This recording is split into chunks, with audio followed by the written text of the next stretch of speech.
After nearly 4 decades, the loved ones of a slain Colorado man finally received the justice they had long been seeking. On November 21, 1985, 51-year-old Roger Dean became the victim of a tragedy so horrific it could have been lifted from the pages of a crime novel. A man, concealed by a ski mask, forcibly entered Roger's home in Lone Tree, Littleton, Colorado, where he brutally compelled Roger to tie up his wife, Doris Jean DJ Dean, and silence her with duct tape. The assailant demanded $30,000 from their savings account, but when Roger attempted to flee, the intruder mercilessly ended his life. Left behind at the scene were a backpack and an orange ski mask, which Roger had managed to tear from the perpetrator's head. According to witnesses, the assailant fled the scene and ran down the street, eventually getting into a car that sped off. Early on, there were puzzling aspects to the case that perplexed investigators. Roger bore twine marks on only one wrist, indicating he had likely not been tied up as the gunman had purportedly forced him to do. Furthermore, though Roger had been wearing contact lenses at the time of his death, his glasses were discovered in an upstairs bedroom, strangely covered with duct tape. Sergeant Anthony Spurlock of the Douglas County Sheriff's Department believed these discrepancies were deliberate red herrings designed to create the illusion that Roger had been bound and blindfolded. He theorized, "We believe Roger may have hired an individual to stage his kidnapping, withdraw the money, and then report the robbery as a means of keeping the $30,000 for himself." As the investigation progressed, police unearthed an unsettling revelation. Roger had secretly withdrawn nearly $30,000 from his business and stashed it in an undisclosed account. DJ, however, stood firmly by her husband, insisting he could never have orchestrated such a plot. "In my heart, I cannot believe Roger had anything to do with this," she said. "This is the man I was married to for 26 years.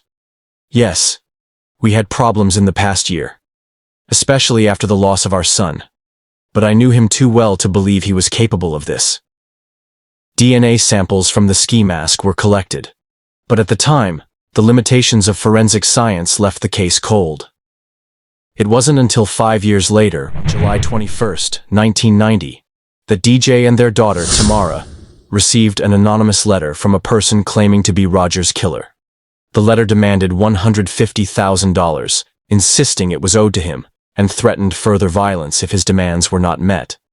The letter ominously read, "Do you know that I have met your daughter Tammy on a few occasions? Do not make me end her. Your son is deceased. Your husband is deceased. Do not risk your daughter. She is the last one left." The authorities were convinced the letter was genuine and linked it to Roger's killer. The writer claimed he would call again in 6 days. On July 27th, DJ and Tamara were placed under round-the-clock protection. FBI agents moved into the house, setting up a wiretap. When the man called, as he had promised, he revealed that Roger owed him money and insisted that DJ pay the sum of $150,000. The FBI traced the call to a payphone in Denver, but by the time they arrived, the caller had vanished. Over the next several months, the extortionist continued to call DJ, demanding the money and offering cryptic instructions on where to deliver it. One day, he told her to drive to a supermarket 20 miles north of her home and wait for further instructions. DJ, aided by the FBI, attempted to entrap the man by concealing agents in her car and surrounding the area with surveillance teams. Finally, the caller told her to leave the money in an alley behind an apartment complex in downtown Denver. On August 19, 1990, DJ made the drop as instructed, but the FBI waited in vain until dawn, and the man never appeared to collect the money. Special Agent Bob Pence of the Denver FBI speculated that the perpetrator, possibly alerted to the law enforcement presence, had either gotten cold feet or been too frightened to make the pickup. In his final phone call, the extortionist made a chilling threat against Tamara. He claimed that he would strike when she least expected it. The authorities knew very little about the suspect, other than that he was white, about 6 feet tall, and spoke with an unusually extensive vocabulary. Strangely, there was a conflicting report from a 9-year-old girl, Carly Gibson, who insisted the man had been black. As time passed, the case slowly went cold, and the statute of limitations had expired without any major breakthroughs. 13 years later, in 2003, the Colorado Bureau of Investigation, CBI, entered the case into a national database, but no matches surfaced. Another 15 years would pass before further advancements in DNA testing allowed investigators to enter a new analysis. By 2020, an investigator specializing in DNA genealogy had traced the likely parents of the perpetrator, whose family had 2 sons. For DJ, however, the years of waiting became unbearable, and tragically, she took her own life in 2020, 7 months before genetic evidence would finally link the perpetrator to the crime scene. After decades of technological progress in DNA testing, law enforcement connected the suspect to the scene through items left behind, the backpack and the ski mask. The focus shifted to 2 brothers, one of whom, Michael Chanel Jefferson, boarded a flight from Los Angeles to New Orleans. During the flight, Jefferson discarded a plastic water bottle, which was intercepted by detectives. The DNA found on the bottle matched the samples collected from the ski mask at the crime scene. This crucial discovery led investigators to believe that Jefferson was indeed the perpetrator. In addition to the DNA evidence, an investigator who had been on the same flight with Jefferson also recognized similarities between Jefferson's voice and the phone calls made by the extortionist. Michael Jefferson was arrested on March 23, 2021, and extradited from Los Angeles to Colorado. On August 6, 2024, Jefferson, now 67 years old, pleaded guilty in a plea bargain.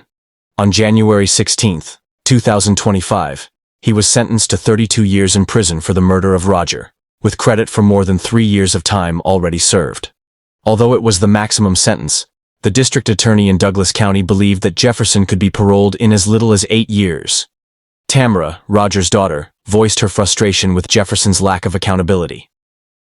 "I've been sitting behind him for 4 years," she said. "His expression has remained unchanged the entire time. He seems emotionless. He does not take any accountability. It's as though he doesn't care."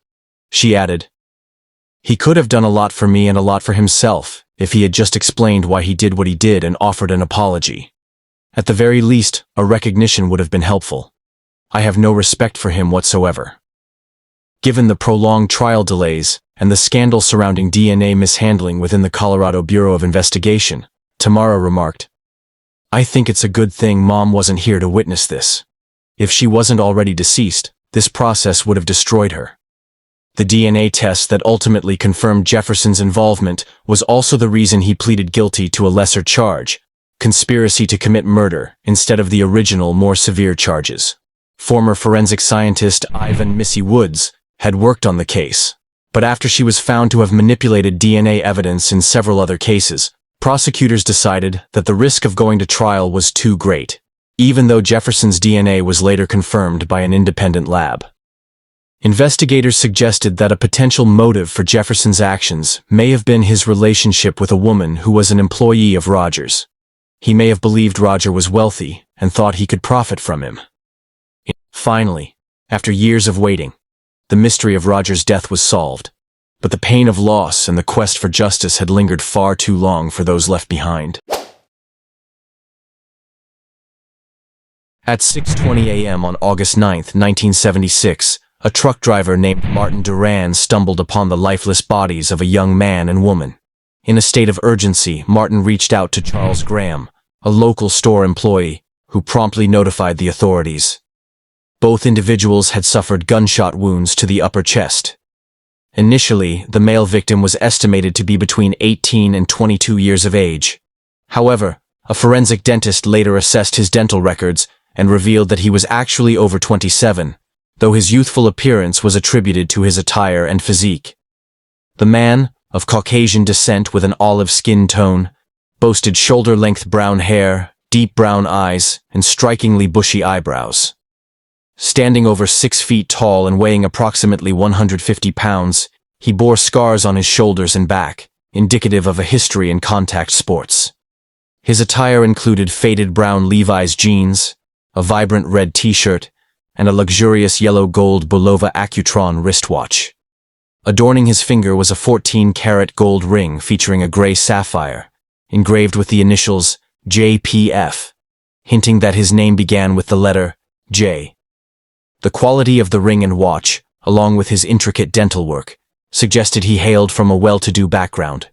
The female victim, appearing younger than her male counterpart, was initially thought to be between 18 and 20 years old. She stood at 5 feet 5 inches, weighed 100 pounds, and shared a similar olive complexion. Speculation arose that the two might be siblings. With her brown, shoulder-length hair and captivating bluish-gray eyes, she had 2 distinctive moles on the left side of her face, near her mouth. Her jewelry consisted of handmade rings, likely of Native American or Mexican origin. The male victim was designated as Jock Doe, a name given after an acquaintance informed investigators that he had introduced himself as Jock a few months prior to the discovery of the bodies, while the female victim was referred to as Jane Doe. In 1977, merely a year after the discovery of the victims, a man was apprehended in Latta, South Carolina, for operating a vehicle under the influence. During the investigation, authorities unearthed a revolver within his automobile, which corresponded to the type utilized in the notorious Sumter County Doe case. Subsequent inquiries confirmed that this revolver was indeed the very weapon employed in the heinous act. Regrettably, the owner of the firearm was never charged, as the evidence was deemed insufficient. Investigators also ventured to Brunswick, Georgia, where they encountered a couple who harbored the belief that Jane Doe might be their long-lost daughter. However, upon reviewing photographs of Jane Doe, they conclusively determined that it was not her. Dental analyses further corroborated that the victim was not their child. Speculation arose surrounding Henry Lee Lucas, a notorious criminal, as a potential perpetrator of the murders. Lucas claimed to have been in South Carolina on the day the victims perished, yet his history of fabricating confessions left investigators skeptical, and no tangible evidence ever connected him to the crime. The remains of the victims were preserved at a local funeral home, with the hope that someone might come forward to identify them. Inquiries poured in from across the United States and Canada, including several parents of missing young adults. Alas, no one could provide a name. On August 14, 1977, the victims were laid to rest in a cemetery in Oswego, South Carolina, with hundreds attending the solemn service. Law enforcement managed to raise a modest sum to cover the funeral expenses. Their gravestones bore the inscriptions, "Male Unknown" and "Female Unknown." The tragic Sumter County Doe case was later featured in Unsolved Mysteries, Season 7, Episode 14, in 1995. In 2007, the remains were exhumed to extract DNA for further analysis, revealing that the victims were not biologically related. In July 2019, the DNA Doe Project was enlisted to assist in identifying the couple, leading to over $2,000 in donations to facilitate the extraction of viable DNA profiles from bone marrow for genetic genealogy research. By October 2020, comprehensive family trees for the victims had been established. On January 21, 2021, a press conference was convened to reveal the identities of the victims, who were named as Pamela Buckley and James Freund. Pamela, born on December 16, 1951, in Redwood County, Minnesota, was last seen in December 1975 in Colorado Springs, Colorado, at the tender age of 24. James Paul Freund entered the world on September 16, 1946, in Fitchburg, Massachusetts, and spent his formative years in Lancaster, Pennsylvania. After completing his education at J.P. McCaskey High School, he wed in 1965 and welcomed a daughter into the world. That same year, he enlisted in the U.S. Army, serving at a base in Germany. Tragically, in 1966, James lost his father, and his father-in-law, an employee of the Bulova Watch Company, bestowed upon him a watch engraved with the initials JPF.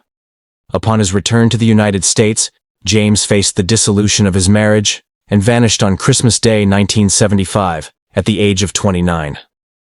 Heartbreakingly, his mother never learned of his fate, passing away in Mason, Ohio, in 2004 at the age of 77. Investigators surmise that James and Pamela may have crossed paths while hitchhiking, yet the circumstances surrounding their untimely deaths remain shrouded in mystery. Sheriff Anthony Dennis remarked, "It is a privilege to provide the family with some semblance of closure after embarking on this investigation so many years ago. We also intend to reopen the inquiry and pursue a person of interest." Ashley Marie Parlier was quiet, the kind of girl who spoke gently, smiled often, and avoided conflict like it was fire. At 21 years old, she was still figuring out life, still navigating her path. She lived at home with her parents in Battle Creek, Michigan. She didn't party. She wasn't the rebellious type. If anything, she was a people pleaser, the kind of daughter who'd much rather avoid an argument than start one. Ashley had a younger sister, Nicole, who described her as painfully shy, almost too trusting for her good.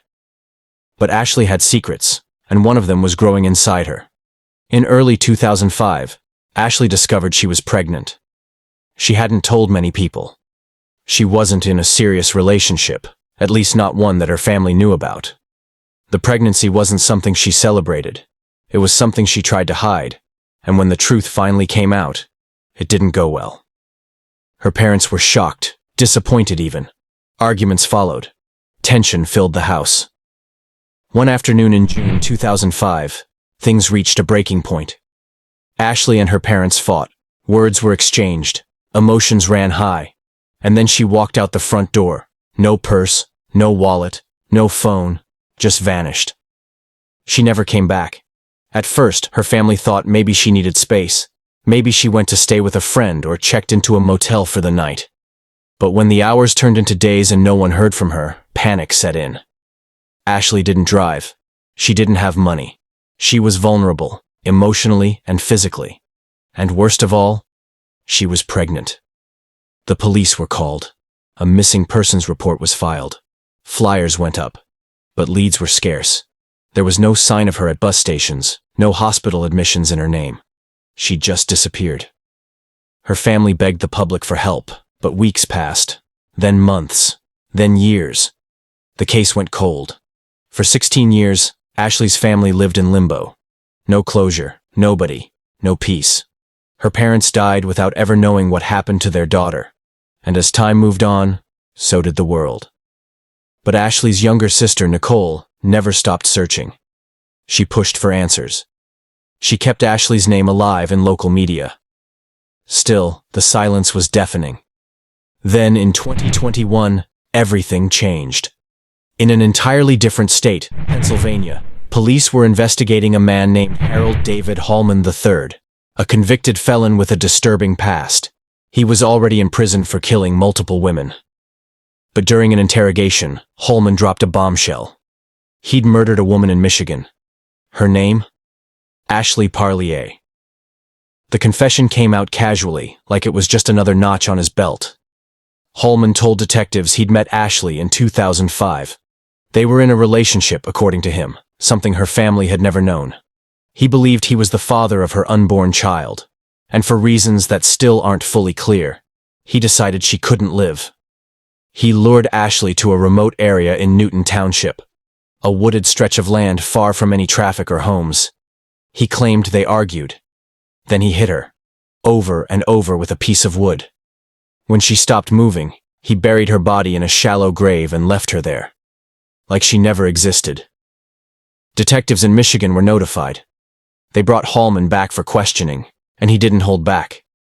He even drew a map, trying to help them locate where he'd buried her. But after 16 years, the landscape had changed. Weather, wildlife, and time had erased the exact spot. To this day, Ashley's remains have never been recovered. In February 2023, Harold David Hallman III stood in a Michigan courtroom and pleaded guilty to second-degree murder. He was already serving life sentences for 2 other killings, but this one added 37.5 to 60 years. It didn't bring Ashley back. It didn't fill the hole in her sister's life. But it gave her a name, a truth, a sliver of justice. At the sentencing hearing, Nicole Campen stood up and faced her sister's killer. She didn't hold back. She described the pain of losing Ashley, the years of not knowing, the nights spent wondering if her sister was still alive somewhere, afraid and alone. She called Hallman evil, a predator who targeted vulnerable women and destroyed lives without remorse. And she was right. Hallman's crimes followed a pattern: lonely women, emotional manipulation, sudden violence. He confessed to at least 3 murders, but authorities believe there could be more. He seemed to enjoy the attention. In some cases, he even drew sketches of the women he killed. But in Ashley's case, something felt personal. Maybe it was the pregnancy. Maybe it was a secret relationship. Or maybe it was just another opportunity for him to exert power, to take a life and control the narrative. Even in court, he offered no real apology. No emotion. Just a hollow admission of guilt. Ashley's family has asked that search efforts for her remains continue. They want to bring her home, to bury her properly, to give her the dignity she was denied for nearly 2 decades. But Hallman hasn't been able to pinpoint the burial site. And after all these years, even with drones and cadaver dogs, hope is fading. As for Hallman, he now lives behind bars at the State Correctional Institution, Phoenix, a high-security prison in Pennsylvania. He'll never walk free again. And while that's a small comfort, it doesn't erase the trauma he left behind. In court, Hallman's own family did not speak. They've remained publicly silent, with no statements, no interviews, no expressions of sympathy for Ashley's loved ones. Whether they knew the full extent of his crimes is unclear. But for Ashley's sister, the silence speaks volumes. The date of his sentencing, February 27, 2023, marked the end of a nightmare that began on a warm summer day in 2005. It brought a painful kind of closure. One that confirmed Ashley hadn't just walked away. She hadn't started a new life somewhere else. She was murdered, buried, forgotten by some, but never by those who loved her. Ashley Marie Parlier was more than just a cold case. She was a daughter, a sister, a young woman with dreams, with flaws, with a life that should have stretched far beyond her 21 years. Her story reminds us that not all missing persons walk back through the door. Sometimes, the answers take decades. Sometimes, they come from the mouths of monsters, but justice, even delayed, can still speak. And for Ashley, that voice finally came, after 17 long years of silence.